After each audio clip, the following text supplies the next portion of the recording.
Aqui a gente discute os principais temas da oftalmologia e também da extra-oftalmologia em formato de bate-papo com os principais especialistas da área para você potencializar o seu conhecimento e colocar em prática no seu dia a dia da sua profissão. Eu sou Emerson Badaró e hoje eu tenho o prazer de ter aqui a minha professora, a doutora Sung Watanabe, que foi minha professora lá na escola durante o fellow e durante a residência. E o tema que a gente vai conversar hoje é sobre eletrofisiologia e tudo que a gente perde por não saber sobre esse assunto. Eu considero que a eletrofisiologia é um exame essencial na oftalmologia, não só para quem é o retinólogo, mas também para os oftalmologistas gerais. Não é um exame que é de fácil intuição, ele não é um exame intuitivo que você olha e bate o olho e já sabe exatamente todas as informações que pode sair dali.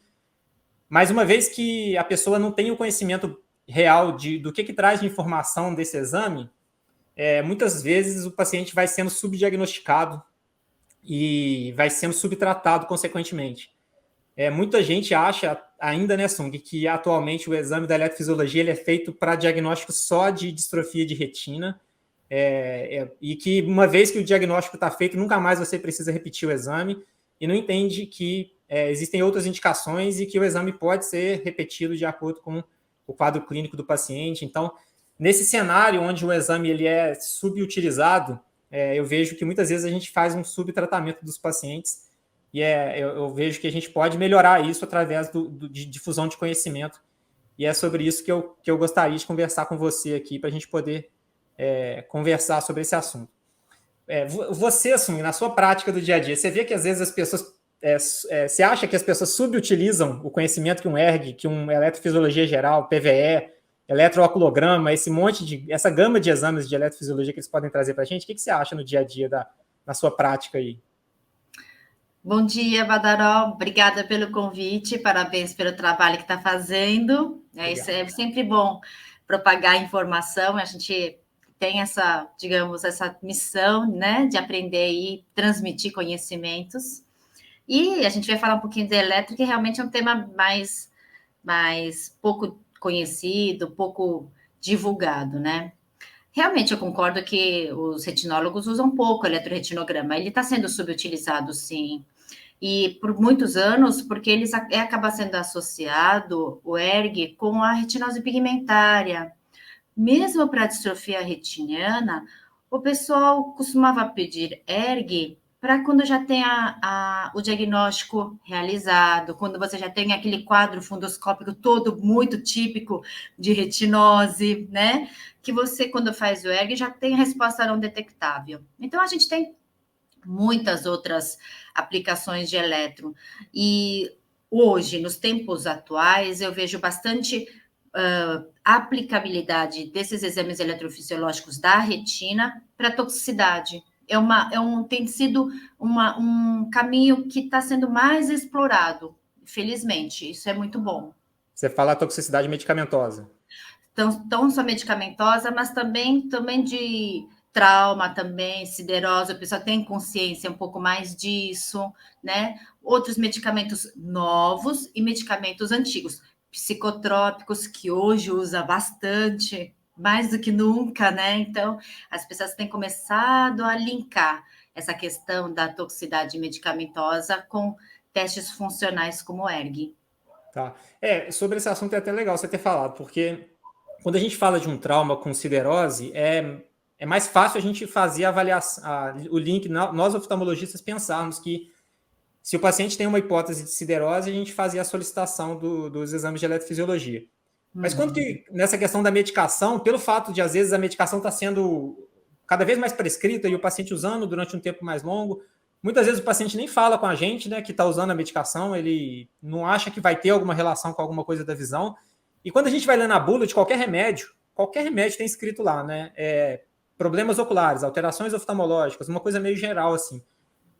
No dia a dia, o que você acha que são os principais medicamentos que a gente tem que ter atenção e que são possíveis de toxicidade ocular? E aí, às vezes, a gente vai demorar para ver uma alteração anatômica que você vai ver no fundo de olho, que você vai ver numa retinografia, mas que pode já dar uma alteração funcional detectável na eletrofisiologia.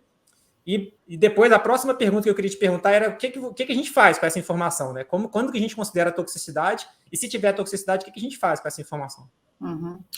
Eu vejo dois grupos principais de toxicidade que a gente tem que ficar atenta.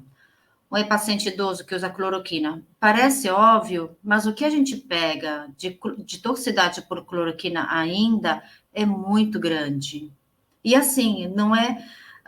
A gente viu que nós temos pedido campo visual até diferente para os pacientes de origem asiática.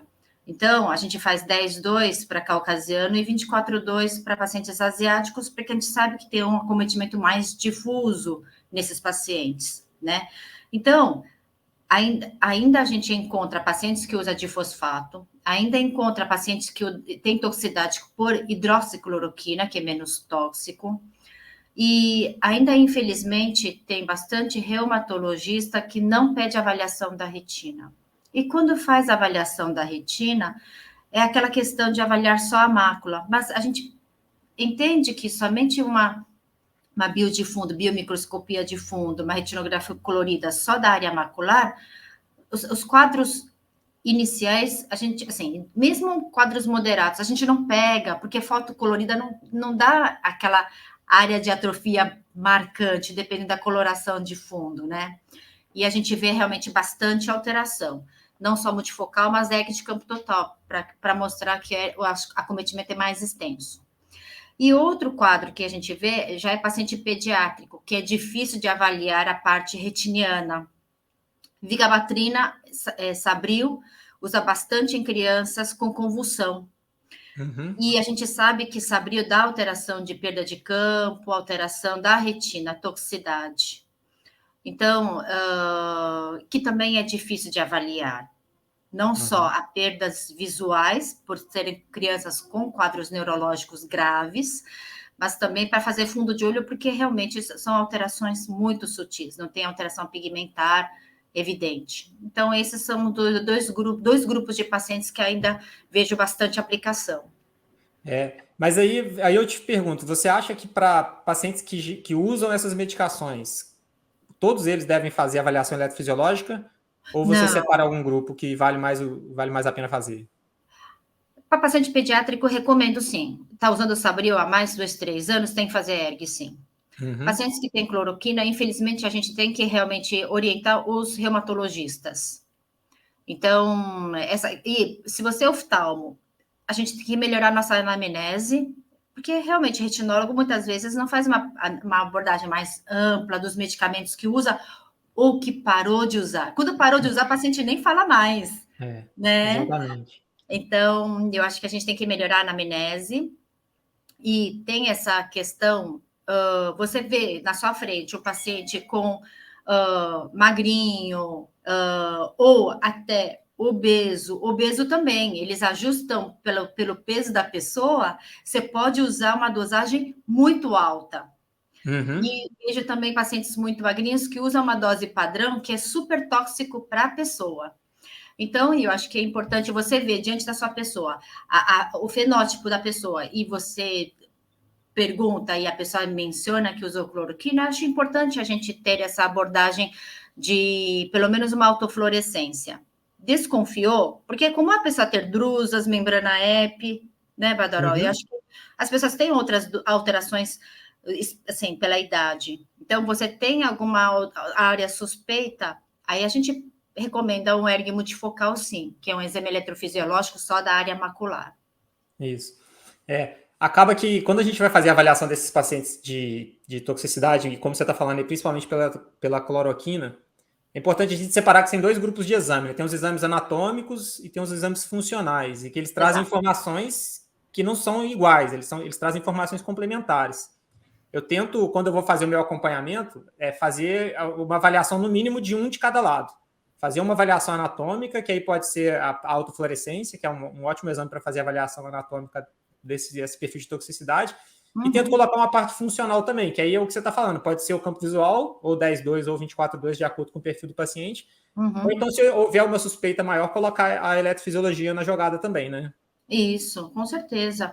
A questão de você usar esses grupos de exames é importante. E uma coisa que eu quero também comentar do campo visual. Campo visual é um exame difícil de fazer. E os pacientes reclamam muito.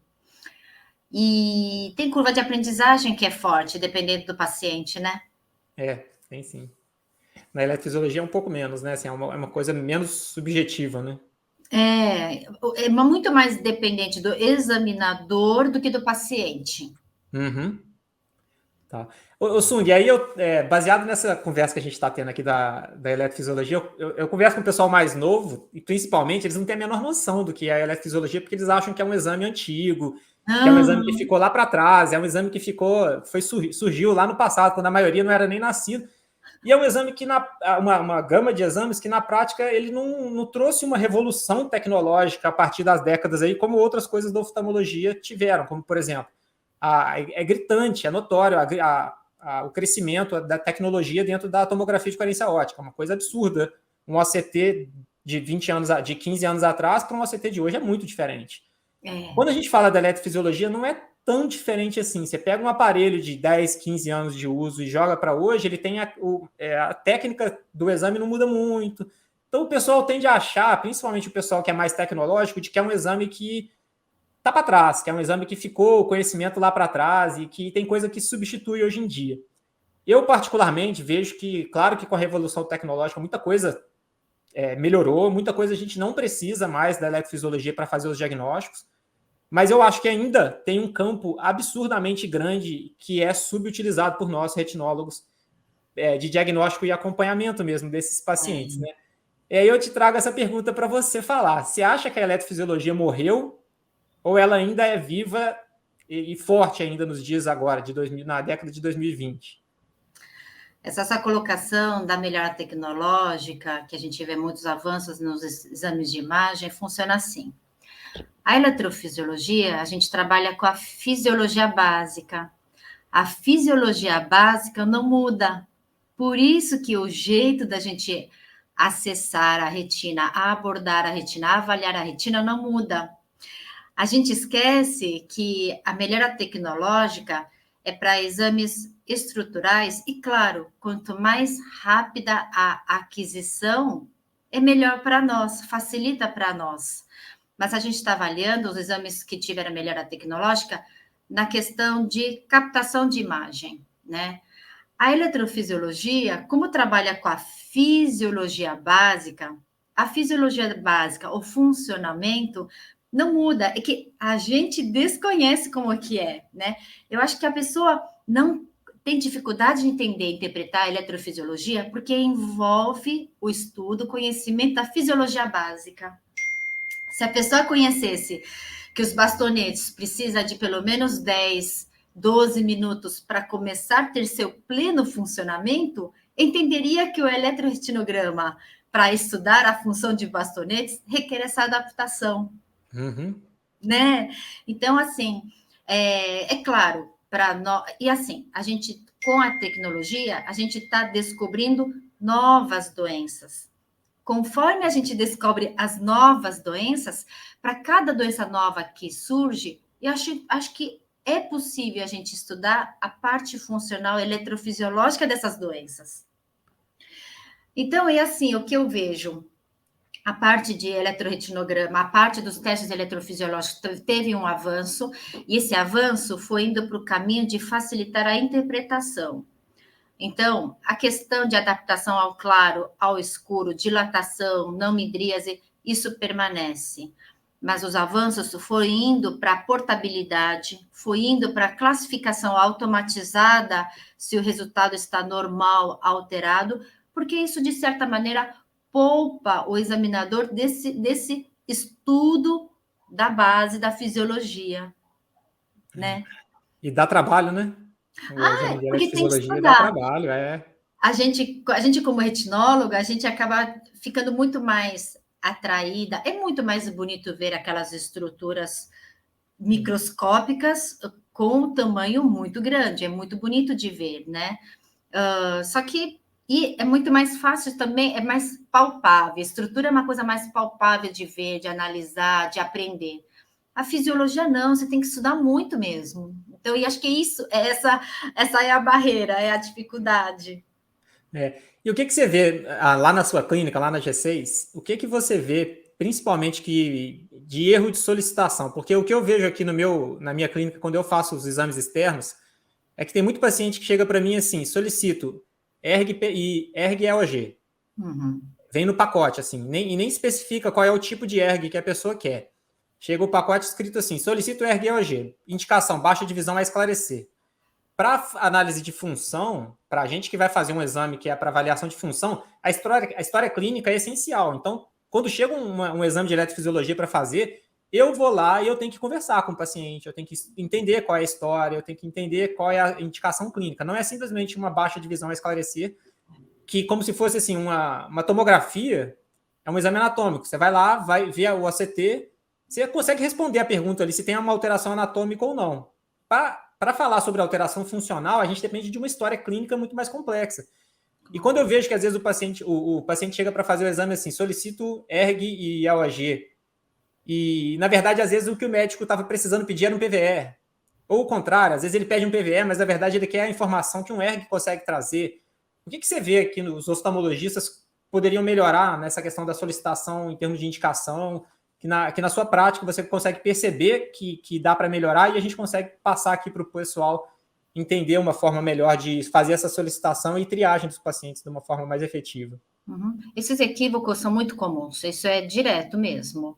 E isso principalmente é por falta de informação mesmo. Então, a gente realmente tem que transmitir, tem que passar orientações e informações sobre os principais exames e suas finalidades.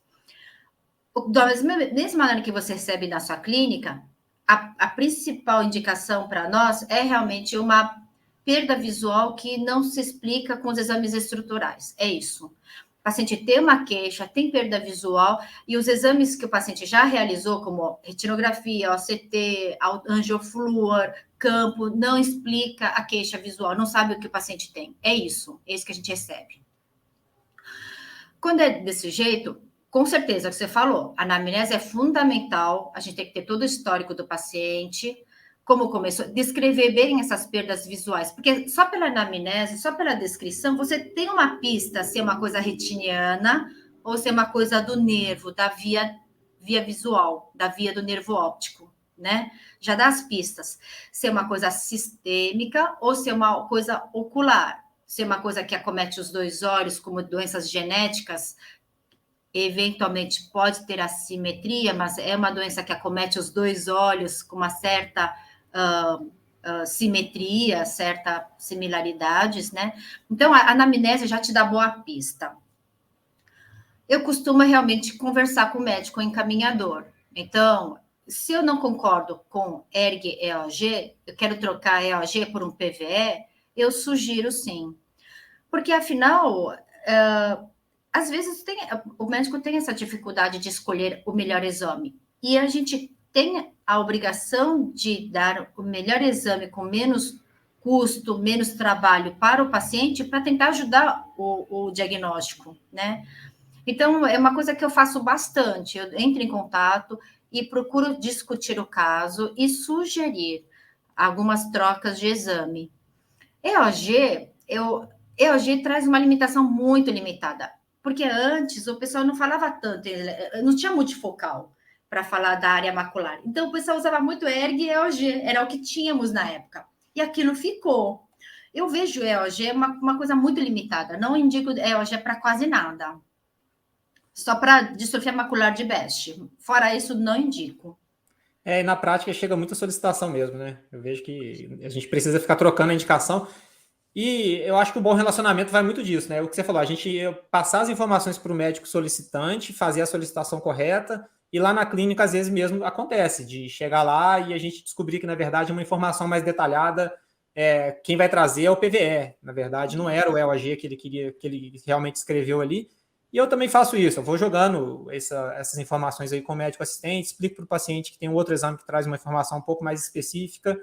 E, na prática, eu acho que o pessoal entende bem, mas esse conhecimento é uma coisa que eu gostaria de passar para frente, porque eu acho que fica mais fácil para todo mundo, né? Se o médico assistente souber qual exame, qual a expectativa do resultado do exame, o que ele espera, eu acho que ele vai, inclusive, solicitar mais, que é isso que a gente está falando aqui, né? Como fazer as pessoas tirarem mais conhecimento de dentro da eletrofisiologia e que traz muita informação E uma real coisa para a prática. que eu queria também, assim, orientar, dar dica, assim, quando você faz o exame de retina, você não fica só com ACT, concorda? Você pede outros exames. Você pede uma anjo, você pede uma autofluor. Para você ter uma abordagem completa estrutural da retina, você não só com ACT ou só ACT de mácula não é suficiente. Você vai atrás de ganglionar, você vai atrás de fibras do nervo, certo? Você pede uma imagem da retina não só do polo posterior, mas você pede uma abordagem da periferia, certo? Então, mas aí o pessoal quer, com um simples teste de eletrofisiologia, quer que descubra tudo. A gente tem que ter esse exercício de passar que eletrofisiologia, os testes eletrofisiológicos têm sua aplicabilidade, tem a estrutura avaliada certinha, limitada. Então, o eletroretinograma avalia somente as camadas externas da retina. O EOG só é PR, o PVE de toda uma via. Então, muitas vezes, a gente precisa de uma combinação de exames eletrofisiológicos para ter um diagnóstico, um entendimento real da condição daquela pessoa, não só do olho, mas de todo um sistema visual, concorda? Claro, é o Né? que a gente faz a avaliação multimodal, ela é muito intuitiva, né? A gente faz a avaliação Exato, multimodal muito intuitivamente das outras estruturas do olho, e aí exato, na hora que a gente vai avaliar a função, a gente acha que uma coisa vai vir trazer toda a resposta. exatamente. Então, é isso que eu procuro também falar. Vocês fazem avaliação multimodal para tantas coisas da retina, do nervo. Por que, que não tem essa mentalidade, essa cultura com a parte eletrofisiológica? Né? Legal, essa mensagem é super importante mesmo, porque às vezes a resposta não vem de um exame único, né? De uma pergunta única, não vai ser respondido com uma coisa Sem só. dúvida. Mas isso é porque realmente eles acham que ERG avalia toda a retina, mas não é. A gente tem que entender que ERG é a soma da resposta elétrica. Então, se a pessoa tiver uma lesão macular pequena, mas que tem um 20/400, a soma da resposta elétrica vai estar normal. Aquela pequena lesão macular que leva a uma grande queixa visual não vai ter uma interferência na resposta global do ERG, né? Isso não. Sim. ERG de campo total normal não exclui doenças localizadas da área macular, por exemplo, ou do nervo. É isso que eu quero Uhum. dizer, né? Por isso que a gente também precisa de um multi-testes eletrofisiológicos. A gente tem que lançar a mão de vários mesmo para conseguir chegar numa resposta, né? Precisa. Então, eu vejo que na prática o que eu considero aqui como os principais erros, aí você pode até me ajudar. O que você vê no seu dia a dia? Os principais erros de solicitação é a solicitação do exame errado, por exatamente não ter conhecimento do que esperar dessa resposta. Solicitar, às vezes, exames a mais ou a menos, né? Que é isso que a gente está falando. E esse conhecimento aí da multimodalidade, que aí a gente vem, além da eletrofisiologia, trazer a multimodalidade dentro dela mesma, a gente também consegue usar o conhecimento da eletrofisiologia, juntar com o conhecimento anatômico, juntar com a tomografia e tal, e aí sim a gente chega a uma conclusão, né? Porque às vezes Claro. a solicitação vem assim, solicito o ERG, e aí como exame funcional, não dá para você falar com certeza de todos os pacientes se eles têm aquela patologia ou não. Por exemplo, falar de um outro exame funcional aqui que é mais intuitivo a gente falar disso, que é o campo visual. Se chegar um paciente com campo visual alterado, tubo com o escotoma arqueado, aquele escotoma clássico, não dá para a gente olhar o campo visual e a partir dele ter certeza que o paciente tem glaucoma ou não. Sem Existem dúvida. outras causas que podem fazer um efeito funcional idêntico, mas que a causa é diferente. Por exemplo, tem as cicatrizes de corioretinite que podem dar escotomas arqueados, tem as alterações funcionais, como, por exemplo, a gente está falando aqui das distrofias. Existem distrofias que podem dar restrição de campo visual, simulando também uma alteração funcional no campo visual. E aí, às vezes, a eletrofisiologia é parecida, né? Assim, eu não consigo olhar um exame eletrofisiológico e já bater o martelo, falando, eu tenho certeza que a causa da baixa de visão desse paciente é tal doença, né? Com Infelizmente, nem sempre a gente certeza. chega a essa conclusão.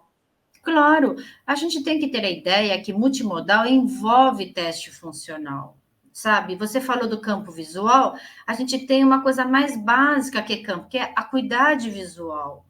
A acuidade visual não significa muita coisa para doenças que têm uma neuropatia óptica, por exemplo.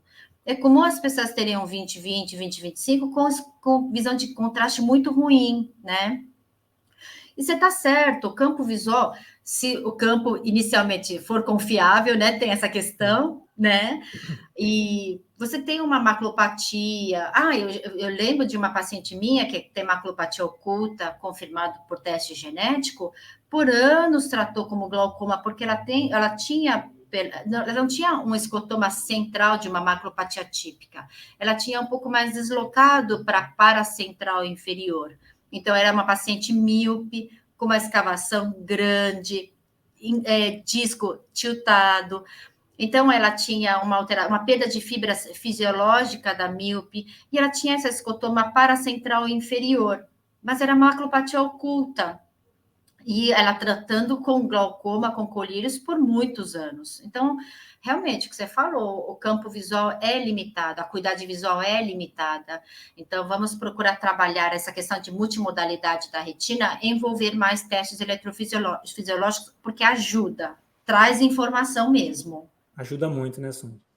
Eu acho que Ajuda muito principalmente mesmo. para doenças concomitantes. Eu acho que assim, as pessoas esquecem que ter uma retinopatia não vai blindar a pessoa para outras doenças, Uhum. né? E a pessoa pode ter outras doenças retinianas concomitantes. Então, por exemplo, paciente que tem membrana épia ou membrana neovascular, acompanhar glaucoma nesses pacientes é muito complicado pela lesão macular, né? Mesma coisa, então os testes eletrofisiológicos ajudam muito na questão de doenças concomitantes. Aham, com certeza. Ótima dica também que você está passando, é uma ótima informação. Ô, Sung, fala pra gente como é que é a estrutura lá da sua clínica em relação ao exame de eletrofisiologia. Você tem a G6, que é ali na Vila Clementina, em São Paulo. O que você tem de disponibilidade de exame lá e que você considera que são os exames bons que fazem uma avaliação funcional eletrofisiológica boa da retina? Além dos exames tradicionais, que é ERG de campo total, ERG multifocal para mácula, EOG, a gente procura também fazer o PVE, principalmente em pacientes crianças, PVE de varredura, que é a medida da acuidade visual em crianças ou pessoas não verbais, né? Varredura. A gente faz o PVE multicanais. Então, a gente sabe que o olho vai o sinal separadamente e a partir do quiasma ela é dividida. Então, tem informação no hemisfério que você recebe dos dois olhos, em cada hemisfério. PV multicanais, a gente avalia o sinal elétrico por hemisfério. Então, ele é útil para lesões centrais e para albinismo ocular, porque tem essa característica anatômica diferente da decussação anômala. PV multicanais. E a gente está trabalhando muito com a questão de análise isolada da resposta de células ganglionares, fotópica negativa e PERG. Uhum. Então, o ERG de campo total só avalia camada de fotoreceptores e até bipolar Miller a máquina. A camada de células ganglionares e fibras não é avaliado no ERG de campo total. Então, a gente complementa com a resposta fotópica negativa para avaliar, ter uma abordagem de todas as camadas da retina. Sim. Ô, Sung, você está me falando uma coisa aí que me lembrou um assunto super importante, que é exame eletrofisiológico em criança, né? Não é uma coisa intuitiva para a gente fazer uma solicitação de eletrofisiologia em criança por vários motivos, né? Primeiro, porque muitas doenças não aparecem nessa faixa etária ainda clinicamente a criança muitas vezes ela não fala que a visão está embaçada porque ela considera que o que ela vê é o jeito certo de ver, então a gente tem um atraso natural do diagnóstico das doenças da infância muitas vezes, principalmente quando não existem alterações gritantes que são visíveis para a gente. Mas um assunto que a gente já conversou outras vezes, mas que eu acho que é legal a gente falar aqui, é que você consegue fazer muito exame eletrofisiológico sem sedação, né? Você consegue fazer o exame, mesmo a criança pequena, e você consegue fazer sem sedação e sair com uma resposta fidedigna do exame também.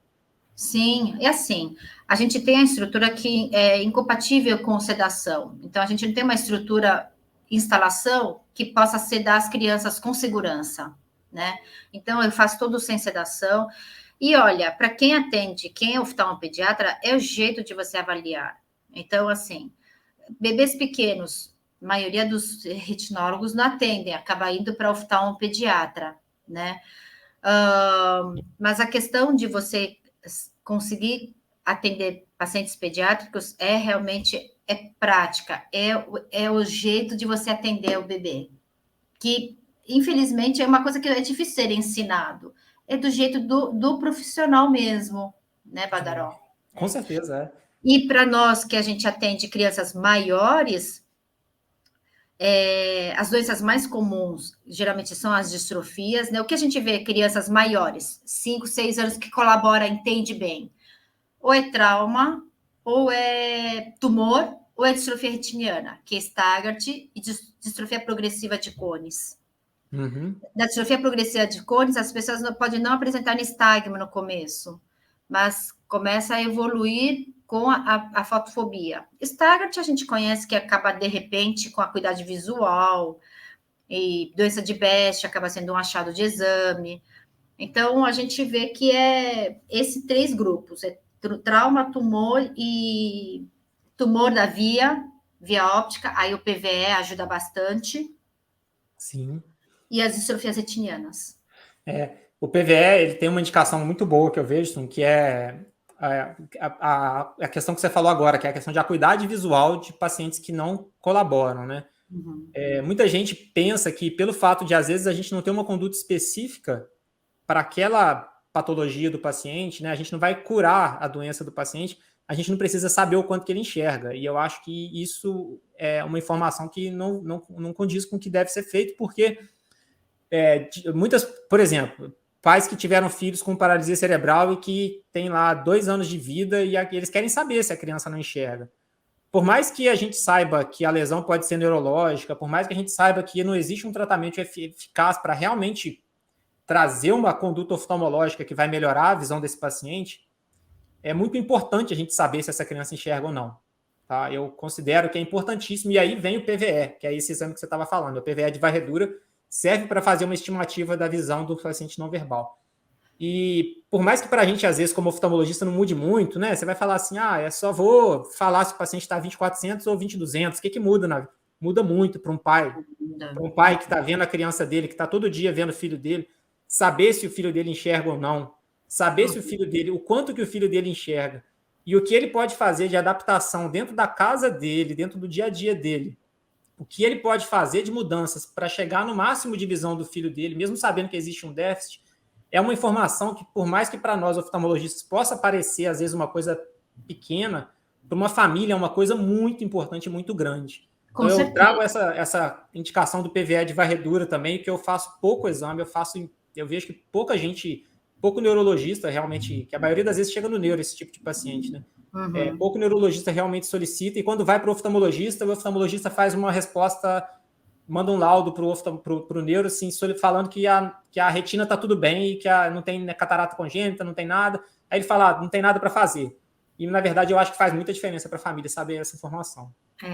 2 coisas que eu gostaria de comentar é assim, a primeira é a acuidade visual, quando a gente tem essa informação, tem que ser passada para terapeutas também, porque isso ajuda na escolha da estratégia durante a terapia, tipo de objeto, a localização do objeto. Então, quando eu faço o exame, é importante você ver o comportamento da criança para ajudar a fixar. As crianças têm posição preferencial, tem posição de cabeça, tem campos que facilitam. Então, durante o exame, eu vou detectando isso e vou orientando a mãe ou pai para usar essa informação para fazer isso durante as terapias. Então, as crianças fazem terapia ocupacional, físio, estimulação visual precoce. Então, use essa informação. Olha, essa é a distância ideal para chamar a atenção da criança. Essa é a posição da cabeça que tem que usar para poder ter uma fixação melhor, uma fixação mais sustentada. Isso é uma coisa. Segunda coisa, quando a gente faz o PVE de varredura, é importante avaliar a qualidade do sinal. Já teve pacientes que eu não consegui captar sinal visual porque tinha uma hiperatividade com epilepsia tão descompensada, tão alterada na região cortical, que a resposta visual, que é uma voltagem muito menor do que a convulsão, desaparecia, era indetectável diante daquele mar de corrente elétrica. Então, a gente orientava, olha, mãe, O quadro neurológico, o quadro elétrico neurológico está muito descompensada. A minha sugestão, não dá para medir a visão assim, a minha sugestão é realmente voltar para o neurologista, controlar clinicamente, porque a criança apresenta outros sinais de descompensação. Não dorme bem, tem choro irritante fácil, né? Não tem uma boa alimentação. Então, tudo isso, eu acho que a gente pode, de alguma maneira, contribuir, orientar, né?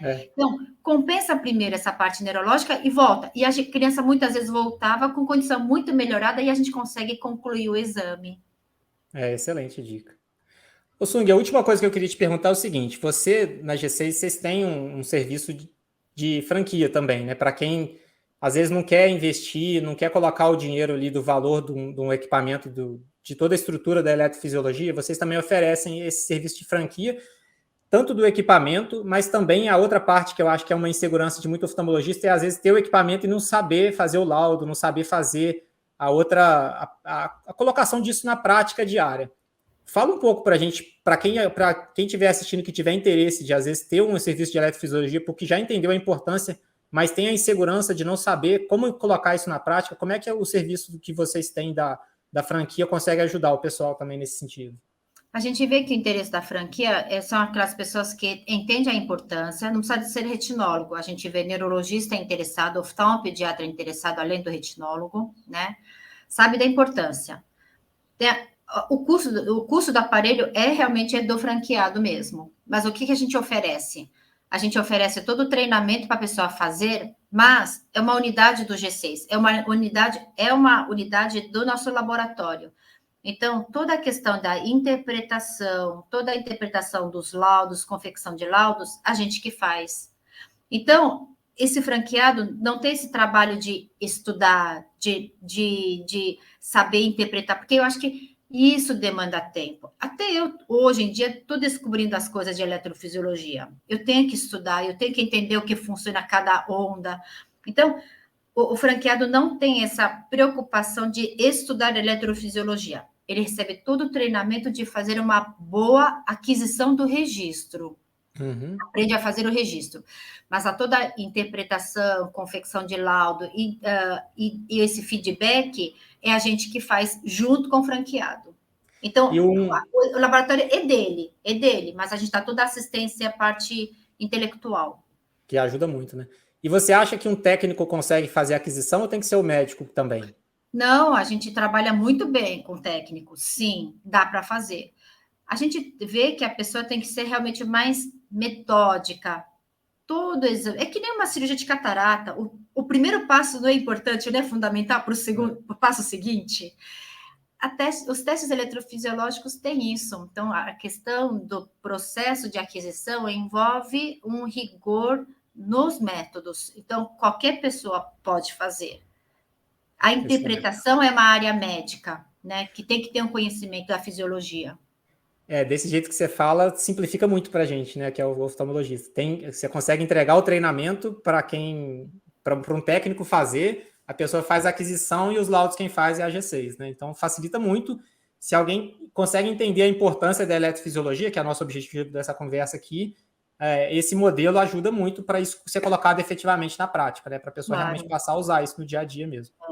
Mas quando é oftalmo, a gente fica muito. O nosso trabalho de interpretação, de fazer eletrofisiologia, fica mais fácil. Porque uma pessoa que seja, mesmo sendo técnico, todo metódico, todo cuidado, mas se a pessoa não percebe que o óculos está mais riscado, que o óculos não está alinhado, né? Que a pessoa tem um piscar excessivo, ou a pessoa está com uma ceratite, uma hiperemia. Eu acho que essas informações, quem tem conhecimento oftalmológico sempre agrega, sempre facilita.